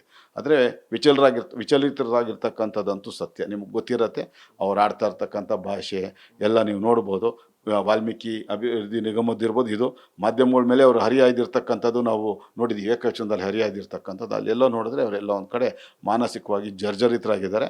ಅವ್ರು ಮಾಡಿರ್ತಕ್ಕಂಥ ತಪ್ಪು ಕೊನೆಗೂ ಹೊರಬಂತಲ್ಲ ಅನ್ನೋ ಒಂದು ಪಾಪ ಪ್ರಜ್ಞೆಯಲ್ಲಿ ಅವ್ರು ಮಾತಾಡ್ತಾ ಇರೋವಂಥದ್ದಂತೂ ಸತ್ಯ. ಹಾಗಾಗಿ 100ಕ್ಕೆ 100 2 ಪ್ರಕರಣಗಳಲ್ಲಿ ಸಿದ್ದರಾಮಯ್ಯನವ್ರು ಭಾಗಿಯಾಗಿರ್ತಕ್ಕಂಥ 73 ದೊಡ್ಡ ಹಗರಣಗಳ ಪೈಕಿ 2 ಹಗರಣಗಳಂತೂ ಅವ್ರು 100ಕ್ಕೆ 100 ಶಿಕ್ಷೆ ಆಗುತ್ತೆ. 1,30,30,00,000 ರೂಪಾಯಿಯಷ್ಟು ಮೊತ್ತದ ಹಣವನ್ನು ಚೆಕ್ ರೂಪದಲ್ಲಿ ಪಡೆದು ಕಿಂಗ್ಸ್ ಕೋರ್ಟ್ ವಿವೇಕ್ ಅಂತ ಅವರ 40 ವರ್ಷದ ಅತ್ಯಂತ ಆಪ್ತ ಸ್ನೇಹಿತ, ಆತನಿಗೆ ಬೆಂಗಳೂರು ಟರ್ಫ್ ಕ್ಲಬ್ನ ಅಂದರೆ ರೇಸ್ ಕೋರ್ಸ್ ಅಂತ ಅಲ್ಲಿನ ಸ್ಟುವರ್ಡ್ ಹುದ್ದೆಯನ್ನು 2013ರಲ್ಲಿ 3 ವರ್ಷಗಳ ಅವಧಿಗೆ ಅವರಿಗೆ ಮಾಡಿಕೊಟ್ಟಂಥದ್ದು. ಆ ಸ್ಟುವರ್ಡ್ ಅನ್ನೋ ಹುದ್ದೆ ಸುಮಾರು ವರ್ಷಕ್ಕೆ 16,000 ಕೋಟಿ ರೂಪಾಯಿಯಷ್ಟು ವಹಿವಾಟನ್ನು ನಡೆಸುವಂಥ ಬೆಂಗಳೂರು ಟರ್ಫ್ ಕ್ಲಬ್ನ ಅತ್ಯಂತ ಪ್ರಮುಖವಾದಂಥ ಹುದ್ದೆ. ನಾಳೆ ಡರ್ಬಿಯಲ್ಲಿ ಯಾವ ಕುದುರೆ ಗೆಲ್ಲಬೇಕು, ಯಾವ ಕುದುರೆ ಸೋಲ್ಬೇಕು ಅನ್ನೋ ನಿರ್ಣಯ ಮಾಡುವಂಥ ಫಾರ್ಮ್ ಹೌಸ್ಗಳಲ್ಲಿ, ಸ್ಟಡ್ ಹೌಸ್ಗಳಲ್ಲಿ ಅದು ನಿರ್ಧಾರ ಮಾಡುವಂಥ ಒಂದು ಕಾನೂನು ಬಾಹಿರವಾದಂಥ ಕೆಲಸದ ಮುಖ್ಯಸ್ಥರಾಗಿರ್ತಕ್ಕಂಥ ಒಂದು ಹುದ್ದೆ. ಅದೇ ಕಿಂಗ್ಸ್ ಕೋರ್ಟ್ ವಿವೇಕ್ ಅವರಿಗೆ ಮೈಸೂರಿನ ಕಿಂಗ್ಸ್ ಕೋರ್ಟ್ ಹೋಟೆಲ್ ಮುಜರಾಯಿ ಇಲಾಖೆ ಸ್ವತ್ತಿನಲ್ಲಿ ನಿರ್ಮಾಣ ಮಾಡಿರ್ತಕ್ಕಂಥದ್ದು. ಅದನ್ನು ಕಳೆದ ಬಾರಿ ಇವರು ಮುಖ್ಯಮಂತ್ರಿಗಳಾಗಿದ್ದಂಥ ಅವಧಿಯಲ್ಲಿ ಕಾನೂನಿನ ಎಲ್ಲ ನಿಯಮಗಳನ್ನು ಗಾಳಿಗೆ ತೂರಿ 35 ವರ್ಷಗಳ ಗುತ್ತಿಗೆ ಅದನ್ನು ಮರುಗುತ್ತಿಗೆಗೆ ನವೀಕರಣಕ್ಕೆ ಇವರು ಅನುಮೋದನೆಯನ್ನು ಕೊಟ್ಟು ನವೀಕರಣ ಮಾಡಿರ್ತಕ್ಕಂಥ ಇನ್ನೊಂದು ಕಾನೂನು ಬಾಹಿರ ಕಾರ್ಯ. ಅದರಲ್ಲಿ ಅವ್ರಿಗೆ ಶಿಕ್ಷೆ ಆಗುತ್ತೆ. ಮತ್ತು ಹೌದು, ಅದು ಅದರಲ್ಲೇ ಅವರು ಬಿ ರಿಪೋರ್ಟನ್ನು ಸಲ್ಲಿಕೆ ಮಾಡಿದಾಗ ನ್ಯಾಯಾಲಯ ಅದನ್ನು ತಿರಸ್ಕರಿಸಿ ಅವರಿಗೆ ಮುಖಭಂಗ ಆಗಿರ್ತಕ್ಕಂಥದ್ದು. ಇನ್ನೊಂದು ಈ ಮೂಡ ಹಗರಣ, 100ಕ್ಕೆ 100 ಈ 2 ಪ್ರಕರಣಗಳಲ್ಲಿ ಅವರಿಗೆ ಶಿಕ್ಷೆ ಆಗುತ್ತೆ. ಮತ್ತೊಂದು ಅವರು ಡಿನೋಟಿಫಿಕೇಷನ್ ಅಂತ ಮಾಡದೆ ರೀಡು ಅನ್ನೋ ಹೆಸರಿನಲ್ಲೆಲ್ಲ ಮಾಡಿರ್ತಕ್ಕಂಥ ನಮ್ಗೆ ಗೊತ್ತಿದೆ. ಆದರೆ ಯಾವತ್ತಾದರೂ ಒಂದು ಕಳ್ಳ ಒಂದು ಕುರುಹನ್ನು ಬಿಟ್ಟು ಹೋಗಲೇಬೇಕು ಅನ್ನೋ ಇದರಲ್ಲಿ 2 ಪ್ರಕರಣಗಳಲ್ಲಿ ಅವರು ಡಿನೋಟಿಫಿಕೇಷನ್ ಅಂತ ಮಾಡಿಬಿಟ್ಟಿದ್ದಾರೆ. ಒಂದು ಸುಮಾರು 600 ಕೋಟಿ ಮೌಲ್ಯದ ಭೂಪಸಂದ್ರ ಗ್ರಾಮ ಸಂಜಯ್ ನಗರ RMB ಬಡಾವಣೆ ಏನಿದೆ, ರಾಜಮಹಲ್ ವಿಲಾಸ್ ಬಡಾವಣೆ, ಅಲ್ಲಿರ್ತಕ್ಕಂಥ ಒಂದು 6 ಎಕರೆಗೂ ಹೆಚ್ಚು ವಿಸ್ತೀರ್ಣದ ಸ್ವತ್ತನ್ನು ಡಿನೋಟಿಫಿಕೇಷನ್ ಮಾಡಿರ್ತಕ್ಕಂಥದ್ದು.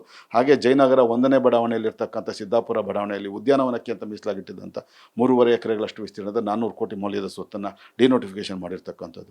ಈ ಪ್ರಕರಣದಲ್ಲಿ ಕೂಡ ಅವರಿಗೆ 100ಕ್ಕೆ 100 ಶಿಕ್ಷೆ ಆಗುತ್ತೆ. ಅದ್ರಲ್ಲಿ ತಪ್ಪಿಸ್ಕೊಳ್ಳೋಕೆ ಸಾಧ್ಯನೇ ಇಲ್ಲ. ಏನೇ ಆದರೂ ಕೂಡ ನಾನು ಒಂದಂತೂ ಸತ್ಯ, ಅವರು ನಿಷ್ಕಳಂಕ ವ್ಯಕ್ತಿತ್ವ ಹೊಂದಿರತಕ್ಕಂಥ ವ್ಯಕ್ತಿ ಅಂತ ಅವ್ರೇನು ಹೇಳ್ಕೊಳ್ತಾರೆ. ಅದಕ್ಕೆ ತದ್ವಿರುದ್ಧವಾಗಿರ್ತಕ್ಕಂಥದ್ದು. ಮೇಲುಗಡೆ ಮಾತ್ರ ಬಿಳಿ ಬಟ್ಟೆ ಹಾಕ್ಕೊಂಡಿದ್ದಾರೆ, ಒಳಗಡೆ ಪೂರ್ತಿ ಅವರು ಬಣ್ಣದ ರಂಗಿನ ಒಂದು ಜನರನ್ನು ವಂಚನೆ ಮಾಡುವಂಥ ವ್ಯಕ್ತಿತ್ವದ ಬಣ್ಣಗಳನ್ನೇ ಅವ್ರು ಧರಿಸಿರ್ತಕ್ಕಂಥ ಅತ್ಯಂತ ಭ್ರಷ್ಟ ರಾಜಕಾರಣಿ ಅಂತ ನಾನು ಅತ್ಯಂತ ಸ್ಪಷ್ಟವಾಗಿ ಹೇಳಕ್ಕೆ ಇಷ್ಟಪಡ್ತೀನಿ. ಈಗ ತಮ್ಮ ಕಾನ್ಫಿಡೆನ್ಸ್ ನೋಡ್ತಾ ಇದ್ರೆ ಸಿದ್ದರಾಮಯ್ಯವರು ಸದ್ಯದಲ್ಲಿ ತಮ್ಮ CM ಸ್ಥಾನವನ್ನು ಕಳ್ಕೊತಾರೆ ಅಂತ ಹೇಳ್ತಿದ್ರು ಸರ್. ಲಜ್ಜೆಗೆಟ್ಟಿರೋಂಥವರು, ಯಾಕಂದರೆ ಇವರು ಹಠವಾದಿ, ನಿಮಗೆ ಗೊತ್ತಿದೆ. ಯಾಕಂದರೆ ಇವರು ಹಠಮಾರಿತನ, ಇವರು ಇರ್ತಕ್ಕಂಥ ಒಂದು ಒರಟುತನ, ಮತ್ತು ನಾನು ನಡೆದಿದ್ದೇ ದಾರಿ ಅನ್ನೋ ರೀತಿಯಲ್ಲಿರ್ತಕ್ಕಂಥ ಅವ್ರ ಮನೋಭಾವ. ಹಾಗಾಗಿ ಸ್ವಲ್ಪ ಅವ್ರು ತಡ ಮಾಡ್ಬೋದು. ಆದರೆ ಅಂತಿಮವಾಗಿ ಕಾನೂನಿನ ರೀತಿಯಲ್ಲೇ ಇವ್ರ ಮೇಲೆ ಕ್ರಮ ತಗೊಳ್ಳತ್ತೆ ತನಿಖಾ ಸಂಸ್ಥೆಗಳು. ಅದರ ನಂತರ ಅವರು ಈ ಸ್ಥಾನಕ್ಕೆ ರಾಜೀನಾಮೆ ಕೊಡುವಂಥ ಪರಿಸ್ಥಿತಿ ಬಂದೇ ಬರುತ್ತೆ. ಅದು ತುಂಬ ದೂರ ಇಲ್ಲ ಅಂತ ಅತ್ಯಂತ ಸ್ಪಷ್ಟವಾಗಿ ನಾನು ಹೇಳಕ್ಕೆ ಇಷ್ಟಪಡ್ತೀನಿ. ಈ ಥರ ಮುಖ್ಯಮಂತ್ರಿ ಮೇಲೆ ಈ ಥರ ಗಂಭೀರವಾದಂಥ ಆರೋಪ ಬಂದಿರುವಂಥ ಹಿನ್ನೆಲೆಯಲ್ಲಿ ಅಟ್ಲೀಸ್ಟ್ ತನಿಖೆ ಆಗೋವರೆಗೂ ಹೌದು ಇದರಲ್ಲಿ ನಮ್ದೇನು ತಪ್ಪಿಲ್ಲ, ಕಾನೂನು ರೀತಿಯಲ್ಲೇ ನಾವು ನಡ್ಕೊಳ್ತಿದ್ದೀವಿ ಅನ್ನೋದಾಗಿದ್ದರೆ ಒಂದು ರಾಜೀನಾಮೆಯನ್ನು, ಅಂದರೆ ನಾನು ಈ ಆರೋಪದಿಂದ ಹೊರಗಡೆ ಬರೋ ತನಕ ಅಥವಾ ಈ ತನಿಖೆ ಮುಗಿಯೋವರೆಗೂ ನನ್ನ ಸ್ಥಾನದಿಂದ ನಾನು ಹಿಂದೆ ಸರಿತೀನಿ ಅನ್ನುವಂಥ ನಿರ್ಧಾರಕ್ಕೆ ಸಿದ್ದರಾಮಯ್ಯವ್ರು ಹೇಳುವಂಥ ರೀತಿಯಲ್ಲೇ ನಡ್ಕೊಂಡಿದ್ರೆ ಬರ್ಬೋದಿತ್ತಲ್ವ ಸರ್? 100ಕ್ಕೆ 100 ಒಂದು ಮೌಲ್ಯಾಧಾರಿತ ರಾಜಕಾರಣ ಮಾಡೋವಂಥದ್ದಾಗಿದ್ದರೆ ಈ ಹಿಂದೆ ರಾಮಕೃಷ್ಣ ಹೆಗಡೆ ಅವ್ರು ನಡ್ಕೊಂಡಿರ್ತಕ್ಕಂಥ ರೀತಿ, ಅವ್ರ ಬಗ್ಗೆ ಒಂದು ಆರೋಪ ಬಂದಿದ್ದ ತಕ್ಷಣ ಅವರು ಮುಖ್ಯಮಂತ್ರಿ ಸ್ಥಾನಕ್ಕೆ ರಾಜೀನಾಮೆ ಕೊಟ್ಟಿರ್ತಕ್ಕಂಥದ್ದು, ಲಾಲ್ ಕೃಷ್ಣ ಅದ್ವಾನಿ ಅವ್ರು ನಡ್ಕೊಂಡಿರ್ತಕ್ಕಂಥ ರೀತಿ, ಅವ್ರ ಬಗ್ಗೆ ಒಂದು ಆರೋಪ ಬಂದಿದ್ದ ತಕ್ಷಣ ಅವರು ಉಪ ಪ್ರಧಾನಮಂತ್ರಿ ಸ್ಥಾನಕ್ಕೆ ರಾಜೀನಾಮೆ ಕೊಟ್ಟಿರ್ತಕ್ಕಂಥದ್ದು, ಅಂತಹ 100 ಉದಾಹರಣೆಗಳು ನಮ್ಮ ಮುಂದೆ ಇದೆ. ಅಂತಹ ಮೌಲ್ಯಾಧಾರಿತ ರಾಜಕಾರಣ ಮಾಡೋರಾಗಿದ್ದರೆ ಸಿದ್ದರಾಮಯ್ಯನವರು ಏನು ಸಮಾಜವಾದಿ ಹಿನ್ನೆಲೆಯಿಂದ ಬಂದಿರತಕ್ಕಂಥವ್ರು ಅಂಥೇಳಿ ಇವರು ನಮ್ಮ ಶಾಂತವೇರಿ ಗೋಪಾಲಗೌಡರ ಹೆಸರು ಹೇಳ್ತಾರೆ. ಶಾಂತವೇರಿ ಗೋಪಾಲಗೌಡರ ಹೆಸರು ಹೇಳೋಕ್ಕೂ ಲಾಯಕ್ಕಿಲ್ಲ. ಯಾಕಂದರೆ ಒಂದು ಅಕ್ಷರ ಕೂಡ ಹೇಳಲಿಕ್ಕೆ ಸಾಧ್ಯ ಇಲ್ಲ. ಎಲ್ಲಿಯ ಶಾಂತವೇರಿ ಗೋಪಾಲಗೌಡರು, ಎಲ್ಲಿಯ ಈ ಮಜಾವಾದಿ ಸಮಾಜವಾದಿ ಶಾಂತವೇರಿ ಗೋಪಾಲಗೌಡರು ಎಲ್ಲಿದ್ದಾರೆ, ರಾಮ್ ಮನೋಹರ್ ಲೋಹಿ ಅವರೆಲ್ಲಿದ್ದಾರೆ, ಜಯಪ್ರಕಾಶ್ ನಾರಾಯಣ ಅವರೆಲ್ಲಿದ್ದಾರೆ. ಆದರೆ ಮಜಾವಾದಿ ಸಿದ್ದರಾಮಯ್ಯನವರು ಎಲ್ಲಿದ್ದಾರೆ? ಹಾಗಾಗಿ ಅವರೇನು ಹೊರ ಜಗತ್ತಿಗೆ ಅವ್ರನ್ನ ತೋರಿಸ್ಕೊಳ್ಳೋಂಥದ್ರಲ್ಲಿ ಬಲವಂತವಾಗಿ ತಮ್ಮ ವಂದಿ ಮಾಗದರ ಮೂಲಕ ತೋರಿಸ್ತಾ ಇದ್ದಾರೆ. ಅದಕ್ಕೆ ತದ್ವಿರುದ್ಧವಾದಂಥ ವ್ಯಕ್ತಿತ್ವ, ಅದು ತದ್ವಿರುದ್ಧವಾದಂಥ ನಡೆ ನುಡಿಗಳನ್ನು ಹೊಂದಿರತಕ್ಕಂಥ ಭ್ರಷ್ಟ ರಾಜಕಾರಣಿ ಅಂತ ಅತ್ಯಂತ ಸ್ಪಷ್ಟವಾಗಿ ನಾನು ಹೇಳಕ್ಕೆ ಇಷ್ಟಪಡ್ತೀನಿ. ಇಲ್ಲ, ಒಂದ್ ಕಡೆ ಅವ್ರಿಗಿರುವಂತ ಒಂದು ಪವರ್, CM ಮತ್ತು ಪೊಲೀಸ್ ಇಲಾಖೆ ಪವರ್ನ ಬಳಸ್ಕೊಂತಾರ ಅನ್ನುವಂಥದ್ದು. ಈಗ ವಾಲ್ಮೀಕಿ ನಿಗಮದ ಹಗರಣದಲ್ಲಿ ಇಡಿ ಅಧಿಕಾರಿಗಳ ವಿರುದ್ಧವೇ ಒಂದು ಕೇಸನ್ನ FIR ಅನ್ನ ಮಾಡಕ್ಕೆ ಹೊರಟಿದ್ರು, FIR ಅನ್ನ ಕೂಡ ಮಾಡಿದ್ರು. ಸೊ ಆ ರೀತಿಯಾಗಿ ಇವರು ಕೂಡ ಈ ವಿಚಾರದಲ್ಲೇ ಆ ರೀತಿಯಾಗಿ ಪೊಲೀಸ್ ಇಲಾಖೆನ ಬೇರೆ ಬೇರೆ ರಾಜ್ಯಗಳ ಮುಖ್ಯಮಂತ್ರಿಗಳ ಮೇಲೆ ಬಂದಂತ ಸಂದರ್ಭದಲ್ಲಿ ಪೊಲೀಸ್ ಇಲಾಖೆನ ಯಾವ ರೀತಿಯಾಗಿ ಬಳಸ್ಕೊಂಡು ನಾವು ನೋಡಿರ್ತೀವಿ. ಆ ತರದ ಒಂದು ಸನ್ನಿವೇಶಕ್ಕೂ ಕರ್ನಾಟಕ ಸಾಕ್ಷಿ ಆಗ್ಬೋದಾ ಸರ್ ಮುಂದಿನ ದಿನಗಳಲ್ಲಿ? ನಿಜವಾಗ್ಲೂ ನೀವು ಒಳ್ಳೆ ಪ್ರಶ್ನೆ ಕೇಳಿದ್ರಿ. ಈ ಸಂದರ್ಭದಲ್ಲಿ ಏನಿವತ್ತು ಪ್ರಜ್ವಲ್ ರೇವಣ್ಣ ಅವರ ಪ್ರಕರಣಕ್ಕೆ ಸಂಬಂಧಪಟ್ಟ ಹಾಗೆ, ಸೂರಜ್ ರೇವಣ್ಣ ಅವರ ಪ್ರಕರಣಕ್ಕೆ ಸಂಬಂಧಪಟ್ಟ ಹಾಗೆ ಯಡಿಯೂರಪ್ಪನವರ ಪ್ರಕರಣಕ್ಕೆ ಸಂಬಂಧಪಟ್ಟ ಹಾಗೆ ವಾಲ್ಮೀಕಿ ಅಭಿವೃದ್ಧಿ ನಿಗಮದ ಪ್ರಕರಣಕ್ಕೆ ಸಂಬಂಧಪಟ್ಟ ಹಾಗೆ SIT ಅಂತ ರಚನೆ ಮಾಡಿದ್ದಾರೆ. SIT ಅಂದರೆ ಅದು ನೀವು ಅಂದ್ಕೊಂಡಿರೋದು ಸ್ಪೆಷಲ್ ಇನ್ವೆಸ್ಟಿಗೇಷನ್ ಟೀಮ್ ಅಲ್ಲ, ಅದು ಸಿದ್ದರಾಮಯ್ಯ ಇನ್ವೆಸ್ಟಿಗೇಷನ್ ಟೀಮ್. SITಗೆ ದೂರು ದಾಖಲಾಗ್ತಾ ಇದ್ದಂಗೆ ಪುರಾವೆ ಸಿಕ್ತೋ ಇಲ್ವೋ ತಕ್ಷಣ ಪ್ರಜ್ವಲ್ ರೇವಣ್ಣವ್ರನ್ನ ಬಂಧಿಸ್ತಾರೆ, ತಕ್ಷಣ ಸೂರಜ್ ರೇವಣ್ಣವ್ರು ಬಂಧಿಸ್ತಾರೆ, ತಕ್ಷಣ ಇವ್ರಿಗೆ ವಿಚಾರಣೆಗೆ ಹಾಜರಾಗುವಂಥ ನೋಟಿಸನ್ನು ಜಾರಿ ಮಾಡ್ತಾರೆ ಯಡಿಯೂರಪ್ಪನವ್ರಿಗೆ. ಆದರೆ ವಾಲ್ಮೀಕಿ ಅಭಿವೃದ್ಧಿ ನಿಗಮದಲ್ಲಿ ಸ್ಪಷ್ಟವಾದಂಥ ದಾಖಲೆ ಇದೆ. ಆ ದಾಖಲೆ ಇದ್ದರೂ ಕೂಡ ನೀವು ಇವ್ರನ್ನ ನಾಗೇಂದ್ರ ಅವ್ರನ್ನಾಗಲಿ ದದ್ದಲ್ ಅವ್ರನ್ನಾಗಲಿ ಮುಟ್ಲಿಕ್ಕಲ್ಲ, ಅವ್ರು ನೋಟಿಸ್ ಕೂಡ ಕೊಡೋಕ್ಕೆ ಹೋಗಲ್ಲ. ಸ್ವತಃ ದದ್ದಲ್ ಅವರೇ ಹಾಜರಾಗ್ತಾರೆ, ಹಾಜರಾಗ್ಬಿಟ್ಟು ನನ್ನನ್ನು ಬಂಧಿಸಿ ಅಂತಾರೆ, ಯಾಕಂದರೆ ಇಡಿ ಅರೆಸ್ಟ್ ಮಾಡಿಬಿಡುತ್ತೆ ಅಂತ ಹೇಳಿ ಭಯದಿಂದ. ಆ ಥರ ನೀವು SITನ ತಮ್ಗೆ ಯಾಕೆ ಬೇಕೋ ಹಾಗೆ ನಡ್ಸ್ಕೊಳ್ತಾ ಇರ್ತಕ್ಕಂಥದ್ದು. ಇಲ್ಲ ಅಂತಂದರೆ ಯಾವ ರೀತಿ ಸೂರಜ್ ರೇವಣ್ಣ ಅವ್ರನ್ನ ಪ್ರಜ್ವಲ್ ರೇವಣ್ಣ ಅವ್ರನ್ನ ಪ್ರಕರಣ ದಾಖಲಾಗ್ತವೆ ರೇವಣ್ಣ ಅವ್ರನ್ನ ನೀವು ದಾಖಲಾಗ್ತಾ ಇದ್ದಂಗೆ ಹೇಗೆ ಬಂಧನ ಮಾಡ್ತೀರಾ, ಅದೇ ರೀತಿ ಇವರು ನಾಗೇಂದ್ರ ಅವ್ರನ್ನ ಮತ್ತು ದದ್ದಲ್ ಅವ್ರನ್ನ ಮಾಡಿದರೆ ನಿಜವಾಗ್ಲೂ ಎಲ್ಲ ಒಂದು ಕಡೆ SIT ಅನ್ನೋದು ನಾವು ಒಪ್ಕೊತಾ ಇದ್ವಿ. ಅದು ಸಿದ್ದರಾಮಯ್ಯ ಇನ್ವೆಸ್ಟಿಗೇಷನ್ ಟೀಮ್ ಅಂತ ಆಗಿರೋದ್ರಿಂದ ಅದು ನೀವು ನಿಮ್ಮ ಹಿಂಬಾಲಕರನ್ನ ನೀವು ಬಳಸ್ಕೊಳ್ಳೋಕ್ಕಾಗಿಲ್ಲ. ಈ ಪ್ರಕರಣದಲ್ಲೂ ಕೂಡ ಒಂದು ಯಾವ ಪ್ರಕರಣಕ್ಕೆ ಸಂಬಂಧಪಟ್ಟ ಹಾಗೆ ಮಹರ್ಷಿ ವಾಲ್ಮೀಕಿ ಪರಿಶಿಷ್ಟ ಪಂಗಡ ಅಭಿವೃದ್ಧಿ ನಿಗಮ 187 ಕೋಟಿ ರೂಪಾಯಿಯಷ್ಟು ಹಣ ಏನು ಅಕ್ರಮವಾಗಿ ವರ್ಗಾವಣೆ ಇದೆ, ಅದರಲ್ಲಿ 89 ಕೋಟಿ 62 ಲಕ್ಷ ರೂಪಾಯಿ ಹಣವನ್ನು ಅತ್ಯಂತ ಸ್ಪಷ್ಟವಾಗಿ ಇವರು ದುರ್ಬಳಕೆ ಮಾಡ್ಕೊಂಡಿದ್ದಾರೆ. ರಾತ್ರೋರಾತ್ರಿ ಆ ನಿಗಮದ ಖಾತೆಯನ್ನು ಯೂನಿಯನ್ ಬ್ಯಾಂಕ್ ಆಫ್ ಇಂಡಿಯಾದ ಖಾತೆಯನ್ನು ವಸಂತನಗರ ಶಾಖೆಯಿಂದ MG ರಸ್ತೆ ಶಾಖೆಗೆ ನೀವೇನು ವರ್ಗಾವಣೆ ಮಾಡ್ತೀರಾ, ಅಲ್ಲಿಗೆ ಮೊದಲನೇ ಹಂತ. ಎರಡನೇ ಹಂತ MG ರಸ್ತೆ ಶಾಖೆಯಿಂದ ನೀವು ಹೈದರಾಬಾದ್ ನಗರದಲ್ಲಿರ್ತಕ್ಕಂಥ ತೆಲಂಗಾಣ ರಾಜ್ಯದ ಹೈದರಾಬಾದ್ ನಗರದಲ್ಲಿರ್ತಕ್ಕಂಥ ರಮಾಕಾಂತ್ ಬ್ಯಾಂಕ್ ಲಿಮಿಟೆಡ್ ಸಂಸ್ಥೆಗೆ, ಖಾಸಗಿ ಬ್ಯಾಂಕ್ ಸಂಸ್ಥೆಯಲ್ಲಿರ್ತಕ್ಕಂಥ 11 ಖಾಸಗಿ ಸಂಸ್ಥೆ ಮತ್ತು ಖಾಸಗಿ ವ್ಯಕ್ತಿಗಳ ಖಾತೆಗಳಿಗೇನು ವರ್ಗಾವಣೆ ರಾತ್ರೋರಾತ್ರಿ ಮಾಡ್ತೀರಾ. ಒಂದು ರಾಜ್ಯ ಸರ್ಕಾರದ ಮುಖ್ಯಮಂತ್ರಿಗಳಾಗಿರ್ತಕ್ಕಂಥವ್ರು, ಅದಕ್ಕಿಂತಲೂ ಹಣಕಾಸು ಸಚಿವರಾಗಿರ್ತಕ್ಕಂಥ ಸಿದ್ದರಾಮಯ್ಯನವ್ರ ಗಮನಕ್ಕೆ ಬರದೆ 89 ಕೋಟಿ 62 ಲಕ್ಷ ರೂಪಾಯಿ ಹಣ ಬೇರೊಂದು ರಾಜ್ಯದ ಖಾಸಗಿ ಬ್ಯಾಂಕ್ಗೆ ಖಾಸಗಿ ವ್ಯಕ್ತಿಗಳು ವರ್ಗಾವಣೆ ಆಗುತ್ತಾರೆ ನಂಬಲಿಕ್ಕೆ ನಾವ್ಯಾರು ಕಿವಿಲಿ ಹೂವು ಇಟ್ಕೊಂಡಿಲ್ಲ. ಸಿದ್ದರಾಮಯ್ಯನವ್ರು ಬೇಕಂದರೆ ಬೇರೆ ಯಾರಿಗಾರು ಏಮಾರ್ದವ್ರು ಸುತ್ತಮುತ್ತಲು ಇರ್ತಕ್ಕಂಥವ್ರು ಕಿವಿಗೆ ದಾಸವಾಳ ಹೂವು ಇಡ್ಬೋದು ಹೊರತು ನಮ್ಮಂಥವ್ರಿಗಲ್ಲ. ನಾನು ಸ್ಪಷ್ಟವಾಗಿ ಇದರಲ್ಲಿ ಜಾರಿ ನಿರ್ದೇಶನಾಲಯಕ್ಕೆ ಕೊಟ್ಟಿರ್ತಕ್ಕಂಥ ದೂರಿನಲ್ಲಿ ಯಾವ 11 ಖಾತೆ ಸಂಖ್ಯೆಗಳು, ಅದಕ್ಕಿಂತಲೂ ವಿಶೇಷವಾಗಿ ಯಾವ 11 ಖಾತೆಯ IFSC ಕೋಡ್ಗಳನ್ನು ಕೂಡ ನಾನು ಕೊಟ್ಟಿದ್ದೇನೆ. ಆ 11 ಖಾತೆಯಿಂದ ಬೇರೆ ಬೇರೆ ಕಡೆ ಚೆಕ್ ಮೂಲಕ ಹೋಗಿರ್ತಕ್ಕಂಥ 49 ಚೆಕ್ಗಳ ಸಂಖ್ಯೆಗಳನ್ನು ಕೂಡ ಕೊಟ್ಟಿದ್ದೆ ನಾನು.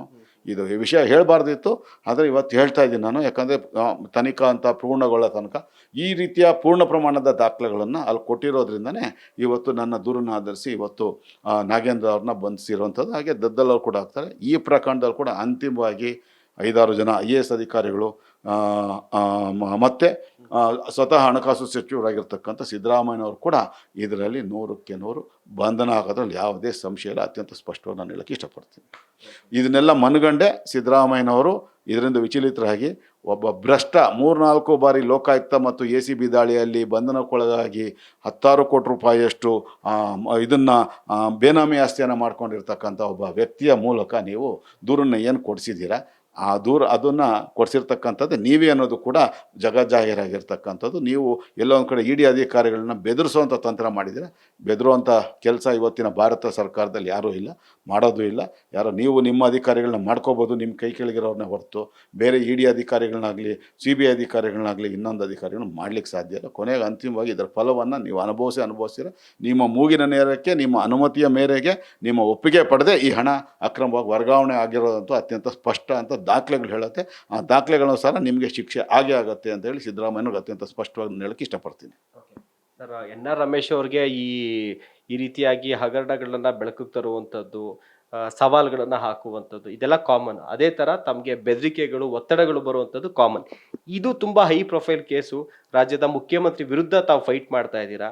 ಸೊ ಹೇಗೆ ಸರ್, ನಿಮ್ಗೆ ಬೇರೆ ಕಡೆಯಿಂದ ಒತ್ತಡಗಳು ಅಥವಾ ಏನಾದ್ರು ಬೆದರಿಕೆ ಕರೆಗಳು ಈ ರೀತಿಯ ಏನಾದ್ರು ಅನುಭವ ಆಗಿದೆಯಾ ಸರ್? ಇಲ್ಲ, ಮೊದಲು ಪ್ರಾರಂಭದಲ್ಲಿ 2010, 11, 11, 12ರಲ್ಲಿ ನನಗೆ ಬೆದರಿಕೆ ಕರೆಗಳು ಬಂದಿದ್ದು ನಿಜ. ಅದಾದ ನಂತರ ಸುಮಾರು ನನ್ನ ಮೇಲೆ ಹಲವಾರು ಬಾರಿ ಹತ್ಯಾಯತ್ನಗಳು ನಡೆದಿರುವಂಥದ್ದು. ಆದರೆ ನನ್ನ ಅದೃಷ್ಟ ಒಂದು ಮಾಧ್ಯಮ ಮತ್ತು ಪೊಲೀಸ್ ಇಲಾಖೆ ನನ್ನ ಹೋರಾಟಗಳ ಜೊತೆ ಇರೋದು, ಮತ್ತು ನನ್ನ ಜೊತೆ ಇರ್ತಕ್ಕಂಥ ಸಾವಿರಾರು ಜನ ನನ್ನನ್ನು ಇಷ್ಟಪಡುವಂಥ, ನನ್ನ ಹೋರಾಟಗಳನ್ನ ಇಷ್ಟಪಡುವಂಥ ನನ್ನ ಸ್ನೇಹಿತರು ಹಿತೈಷಿಗಳೇನಿದ್ದಾರೆ ಅವರೆಲ್ಲರ ಹಾರೈಕೆಯಿಂದ ನನಗೆ ಯಾರೂ ಇಲ್ಲ. ಆದರೆ ಇತ್ತೀಚೆಗೆ ನನಗೆ ಯಾರೂ ಕೂಡ ಇವ್ ಮನುಷ್ಯ ಬಗ್ಗಲ್ಲ ಅಂತ ಗೊತ್ತಾಗಿರೋದು. ನಿಮ್ಮ ಮುಂದೆ ನಾನು ಇವಾಗ ದಾಖಲೆಗಳನ್ನ ಕೊಡ್ತೀನಿ.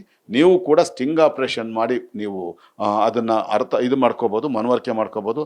ನಾ ಬಯಲಿರ್ತಕ್ಕಂಥ 124 ಪ್ರಕರಣಗಳು ಯಾವ್ದಾದ್ರು ಒಂದು ಪ್ರಕರಣದಲ್ಲಿ ರಾಜಿಯಾಗಿದ್ದೀನ, ಅಥವಾ ಯಾವ್ದಾದ್ರು ದೂರು ಕೊಟ್ಟಿರ್ತಕ್ಕಂಥ ವ್ಯಕ್ತಿಯ ಜೊತೆಗೆ ಯಾವತ್ತಾರು ಮಾತನಾಡಿದ್ದೀನ, ಅಥವಾ ಇಲ್ಲ ಅಂತಂದರೆ ಯಾವ್ದಾದ್ರು ಪ್ರಕರಣನ ವಾಪಸ್ ತೊಗೊಂಡಿದ್ದೀನ, ರಾಜಿಯಾಗಿದ್ದೀನ ಇಲ್ಲ ವಾಪಸ್ ತೊಗೊಂಡಿದ್ದೀನ, ಅಥವಾ ಆ ದೂರು ಯಾರ ವಿರುದ್ಧ ಕೊಟ್ಟು ಅವ್ರ ಜೊತೆ ಮಾತನಾಡಿದ್ದೀನ ಅಂತ ಕೂಡ ನೀವು ಪರಿಶೀಲನೆ ಮಾಡಿದಾಗ ಗೊತ್ತಾಗುತ್ತೆ. ಹಾಗಾಗಿ ಯಾವುದೇ ಕಾರಣಕ್ಕೂ ನನ್ನ ಮೇಲೆ ಇದನ್ನು ಒತ್ತಡ ಹೇರುವಂಥ ಕೆಲಸ ಅದೆಲ್ಲ ಯಾರೂ ಮಾಡಲಿಕ್ಕೆ ಸಾಧ್ಯ ಇಲ್ಲ. ನಾನು ಒಂದು ಸಾರಿ ಒಂದು ಹೋರಾಟ ಕೇಳಿದ್ರೆ ನಾನು ಮಾತಾಡೋ ಪ್ರತಿ ಅಕ್ಷರಕ್ಕೆ ದಾಖಲೆ ಇದ್ದರೆ ಮಾತ್ರ ಮಾತನಾಡ್ತೀನಿ. ಆ ಕೊನೆಗೆ ಅದನ್ನು ಒಂದು ತಾರ್ಕಿಕ ಅಂತ್ಯಕ್ಕೆ ತೊಗೊಂಡೋಗುವಂಥ ಪ್ರಾಮಾಣಿಕ ಪ್ರಯತ್ನ ಮಾಡ್ತೀನಿ. ಅದರ ಫಲವಾಗೇ ಆ 124 ಪ್ರಕರಣಗಳ ಪೈಕಿ 29 ಪ್ರಕರಣಗಳಲ್ಲಿ ಕಾನೂನು ಹೋರಾಟದಲ್ಲಿ ನನಗೆ ಜಯ ಸಿಕ್ಕಿ ಆ ಮೂಲಕ ಸುಮಾರು 9,500 ಕೋಟಿಗೂ ಹೆಚ್ಚು ಮೌಲ್ಯದ ಸರ್ಕಾರಿ ಸ್ವತ್ತುಗಳು ಸರ್ಕಾರದ ವಶಕ್ಕೆ ವಾಪಸ್ ಬರೋಂಗೆ ಆಗಿರುವಂಥದ್ದು ಅಂತ ಅತ್ಯಂತ ಸ್ಪಷ್ಟವಾಗಿ ಹೇಳೋಕ್ಕೆ ಇಷ್ಟಪಡ್ತೀನಿ.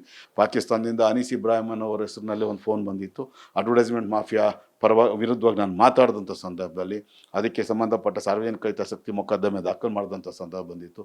ಬನಶಂಕರಿ ಪೊಲೀಸ್ ಠಾಣೆಯಲ್ಲಿ ದೂರನ್ನು ದಾಖಲು ಮಾಡಿದ್ದೀನಿ. ಅದು ಬಿಟ್ಟು ಇಲ್ಲಿವರೆಗೆ ಸುಮಾರು 19 ಬಾರಿ ನನ್ನ ಹತ್ಯೆಗೆ ಯತ್ನ ನಡೆದಿರ್ತಕ್ಕಂಥದ್ದು. 2 ತಂಡಗಳು ಇನ್ನೂ ಸಿಕ್ಕಿಲ್ಲ.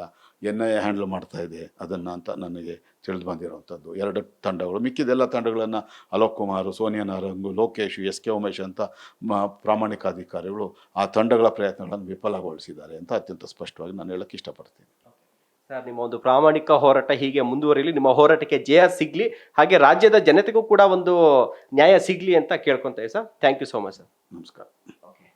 ಸೊ ಕೇಳಿದ್ರಲ್ಲ ವೀಕ್ಷಕರೇ, ಕಳೆದ ಒಂದಷ್ಟು ದಿನಗಳಿಂದ ಮಾಧ್ಯಮಗಳಲ್ಲಿ ಮೂಡ ಹಗರಣ, CM ಸಿದ್ದರಾಮಯ್ಯ ಕುಟುಂಬದ ವಿರುದ್ಧ NR ರಮೇಶ್ ಜೊತೆಗೆ BJP ಮುಗಿಬಿದ್ದಿದೆ, JDS ಈ ಥರ ಎಲ್ಲ ಕೇಳ್ತಾ ಇದ್ರ.